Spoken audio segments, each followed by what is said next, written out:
Hey, hope all is well.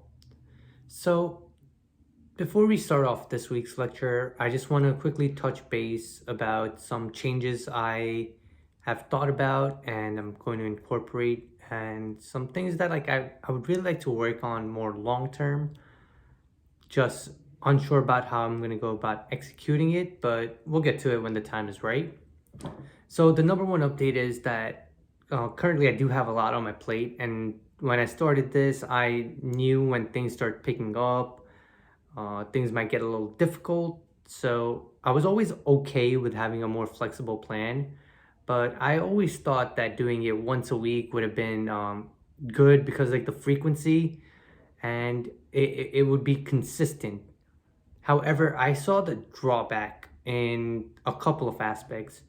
The number one aspect that really made me want to make this change is because I personally felt like I wasn't giving it enough attention.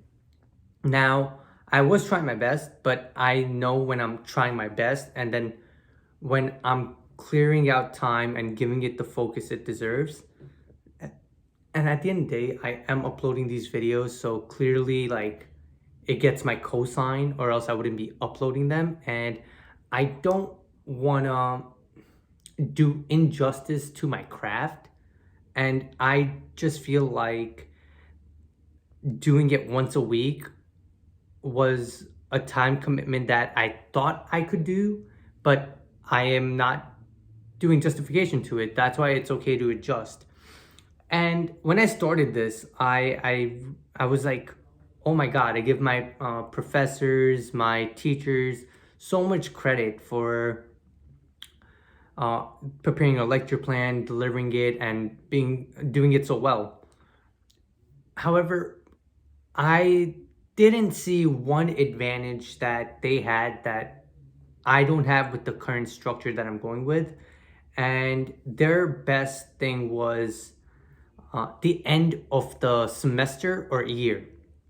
Now, why is that of significance?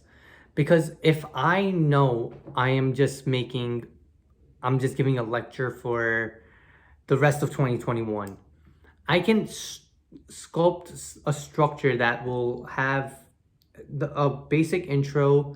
It'll go into the height of the information, the climax, and all like the fun stuff, and then I can wind it down and have a proper exit. With this format, I don't really promote it. I don't generally review it. I don't edit it. It is an ongoing thing because, as I said in my first video, this is just practice. So I have been utilizing it as a tool for practice rather than a published polish. But just because it's practice doesn't mean I shortcut the effort required. And I don't think I'm giving it the best of my ability that I can in 1 week. So let's test out every other week and we'll go from there. The reason I wanted to give a recap was because it flowed very well to today's lecture, which will be about adaptation. Pretty much in adaptation, I'll be discussing why it's important, the difficulties of adapting, and some skill sets, some tips and tricks that worked for me that hopefully you guys could apply. But if not, I'm sure you guys will figure it out for your solution, your situation, because everything has to be bespoken for the individual, or else it wouldn't be a unique situation, and you'll probably already have the solution for it. So adapting is super important because even like a fundamental rule of physics is the only constant is change. So once you're changed, you could be as intelligent as you want, you could be as strong as you want, you could be as fast as you want. If the environment around you changes and you're unable to adapt, you're not going to be as successful as you were just being in that elitism that you were in the prior moment. So for example, I'm very heavily dependent on Wi-Fi and tech. So if I were to be placed in a situation in which I guess the Wi-Fi is out or there's a power outage, I already know some things I will have to adjust to because my skill sets have been dampened. Now, does that mean I'm gonna stop? No, definitely not. But you have to know what you're skilled at, and you have to be aware of. Even though it's very hard, you have to be able to kind of guess what you don't know and try to mitigate that. But because a lot of my occupation revolves around technology and fast information, once something gets dampened, I know I'll have to adjust properly. So that's one example of how one skill set could serve you at one point, but it could easily be taken away, and it comes more of a weakness than a strength. Like when there's Wi-Fi, I have a lot of strength because I can have information at the tip of my thumbs. But now if you take the Wi-Fi away, I might have to go through a book. Now the same thing I could find in 5 minutes in my phone will take me 50 minutes reading a book, trying to figure out where to go. But that's okay. That's why adaptation is important, because I still have the information. It just took me a little longer. But the key to adapting is you're still able to get to the outcome even though the path may have been different. And this is also important mainly because it goes into the whole idea of progression and regression. And the fundamental aspect of that idea is that things are never constantly staying the same. Things are either improving upon themselves or things are kind of going on the downfall by itself. And I know I mentioned this in previous videos. Things don't typically happen in a linear fashion. It's always an exponential growth, so in which the good things will start pretty low and you might see one or two dramatic increases, but at a point you're gonna hit, after your learning curve, you hit a point where it just accelerates up.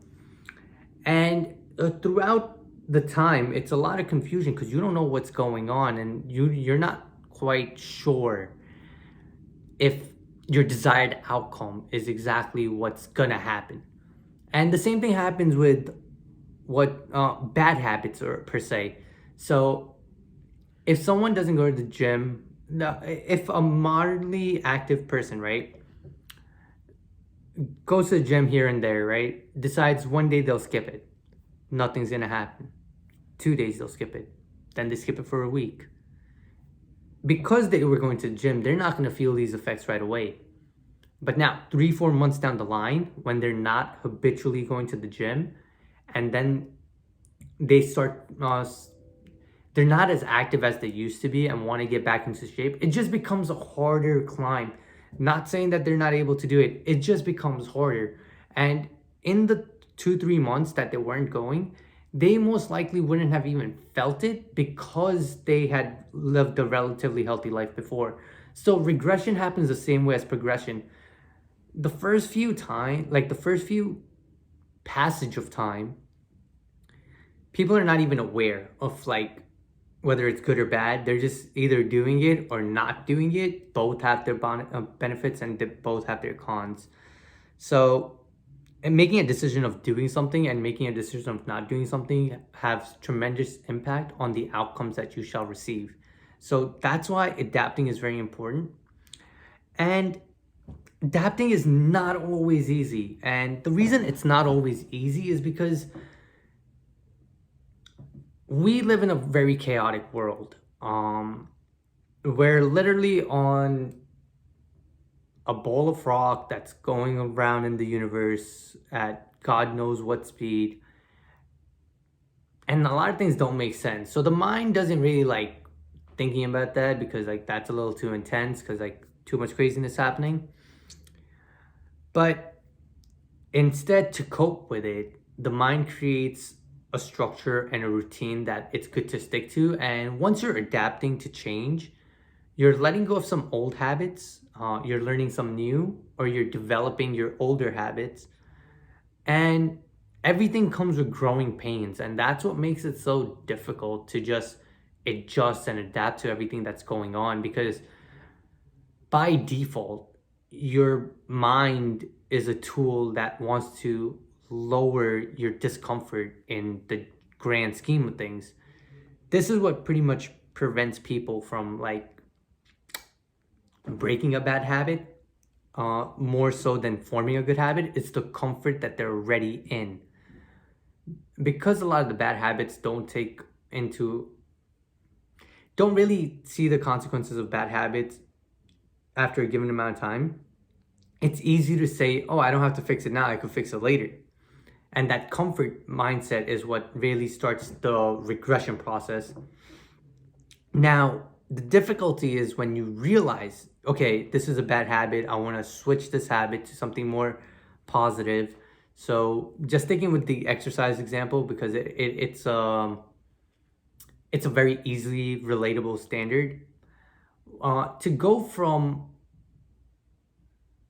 saying I'm gonna start working out now, like even once a week, when you're not habitually working out, the biggest issue is you got to get out of your comfort zone, because inclinedly you don't want to put in that work, and that's completely understandable. But that getting out of that comfort zone is super important to adapting. And another difficulty that I've came across in stories that people have told me, it's just they're not even sure if it's going to work out. Now, this isn't necessarily about developing, like getting rid of a bad habit. This is more of like a new habit that you're trying to form. That, okay, if someone wants to add into reading, everyone knows the benefit, but it's like, okay, but is it really going to help me? I can listen to podcasts, I can watch a movie, I can watch a documentary, and I can get the same sort of information. So the reluctance of if it's good for me kind of stops them. Maybe reading isn't the best example for this, and I should have probably thought of a better one. But adaptation becomes difficult when you're forming a new habit and you don't really know the outcome of it. So like starting a business, I think that would be a better example than the reading thing. Anytime anyone's starting a business, everybody knows the struggle is guaranteed, the success isn't. I forgot where I heard that, but I believe that's a beautiful quote. Struggle is promised, success isn't. And that's a saying you really have to ingrain if you want to become an entrepreneur.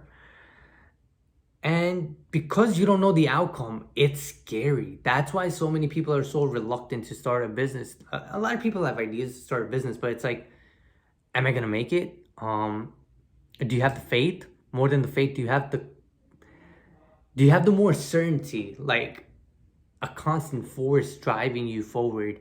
Because if you don't, the unknown gets scary. Having the confidence to say like, okay, I may not know this today, but if I do my research, if I talk around, I could learn and I could be better tomorrow. That's all of the unknown, and you have to embrace the unknown, and you have to be okay with the fact that the outcomes you might not even know, and sometimes they don't even go into your favor. But those are the difficulties of adapting.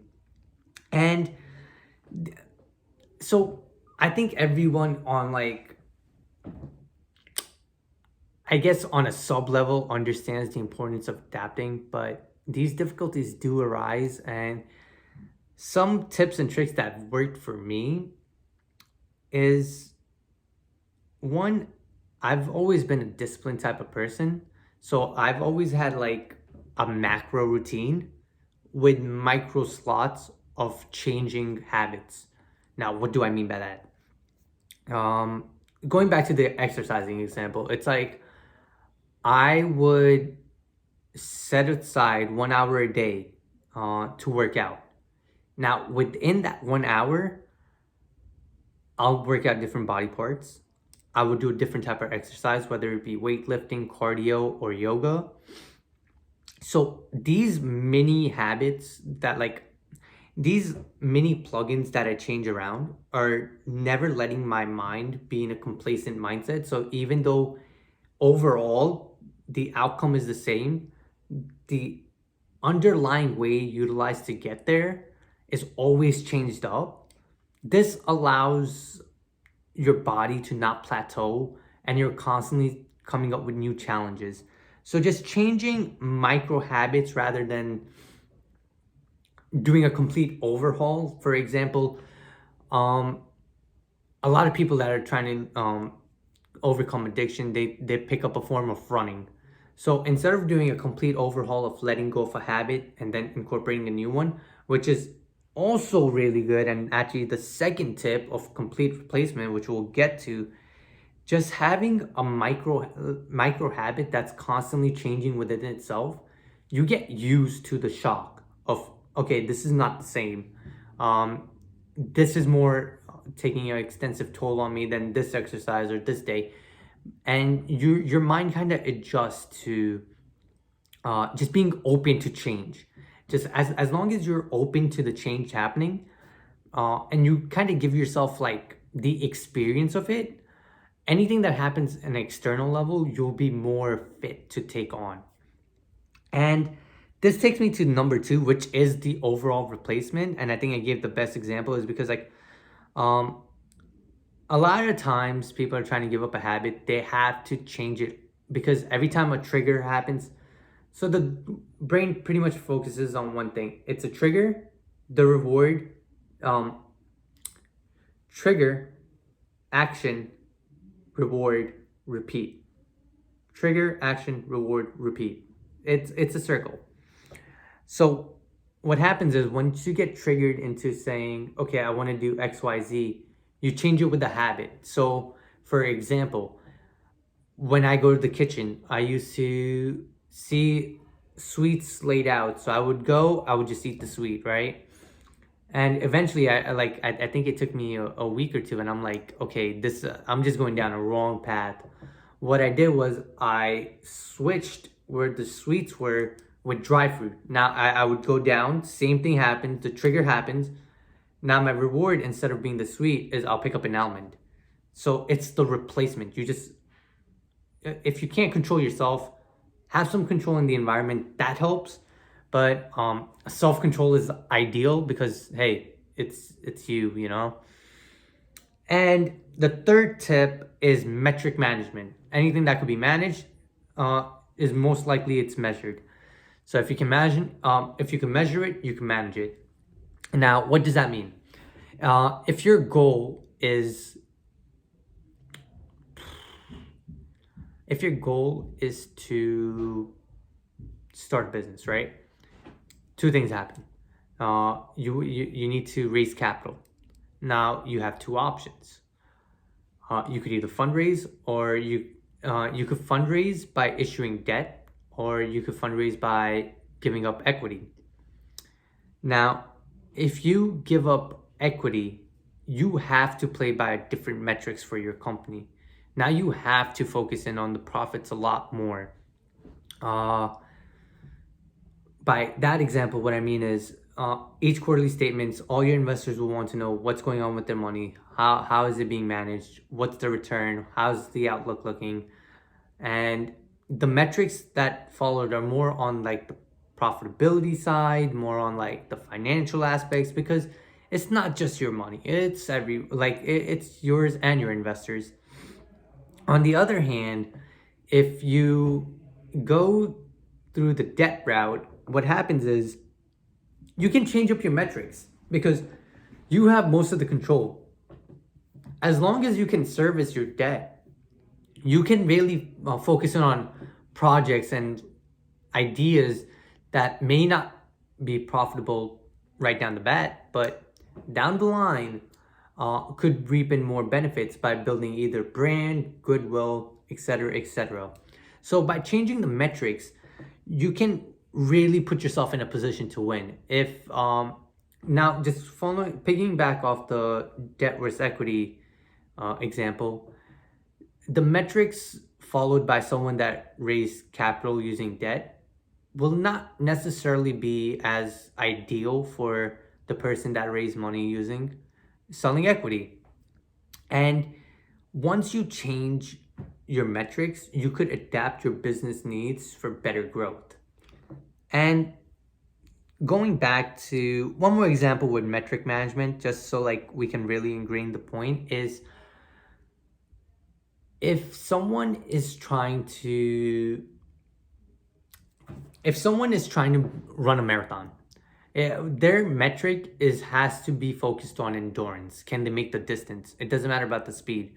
But now if someone's trying to run a mile under 7 minutes 30 seconds, it's more about, can I get the mile done fast? So you're really exhausting yourself right off the bat. Like, you're gonna start your fastest speed right off the bat. But if you're going distance like 5-10 miles, you're it's advisable to start off slow, and throughout your run let your body naturally pick up cadence itself and get comfortable with the long run.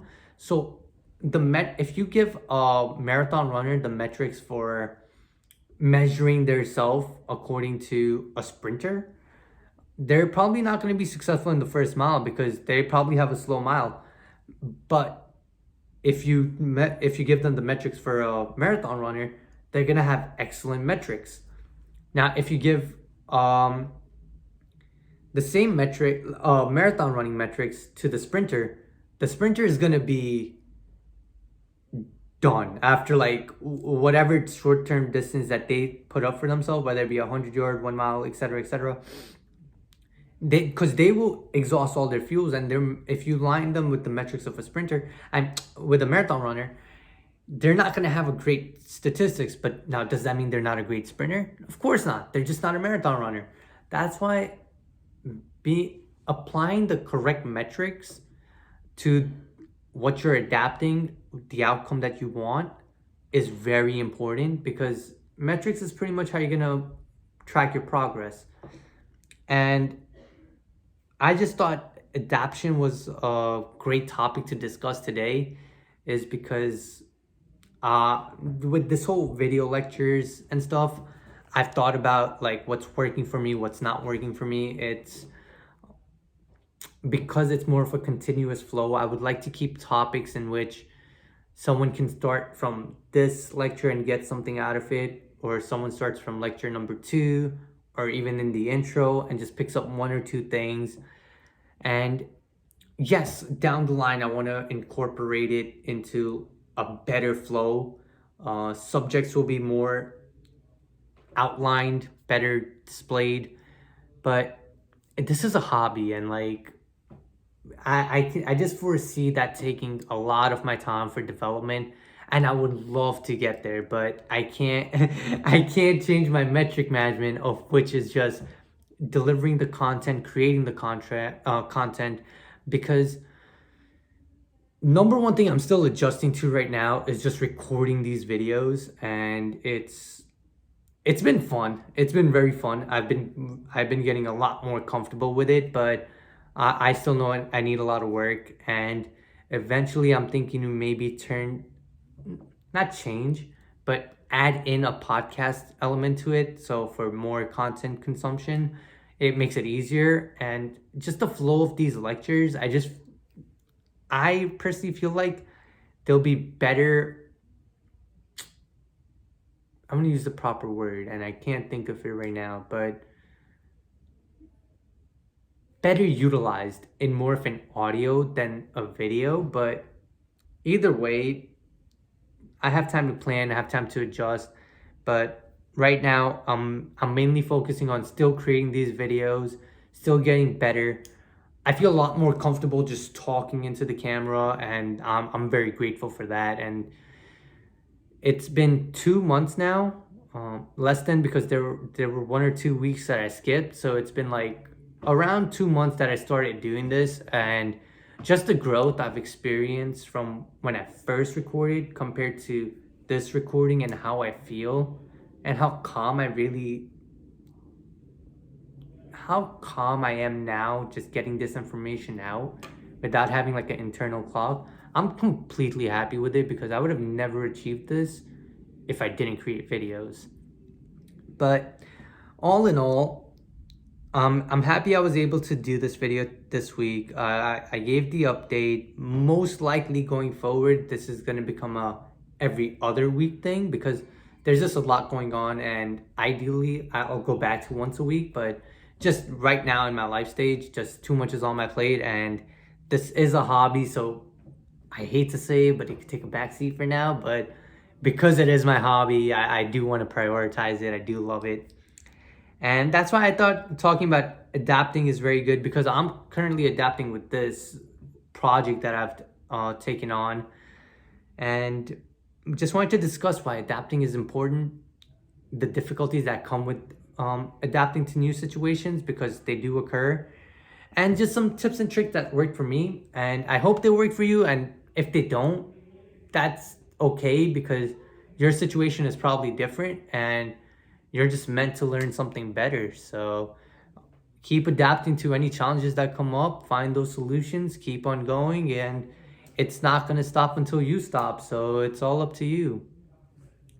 With everything happening today, I appreciate you spending some time with me.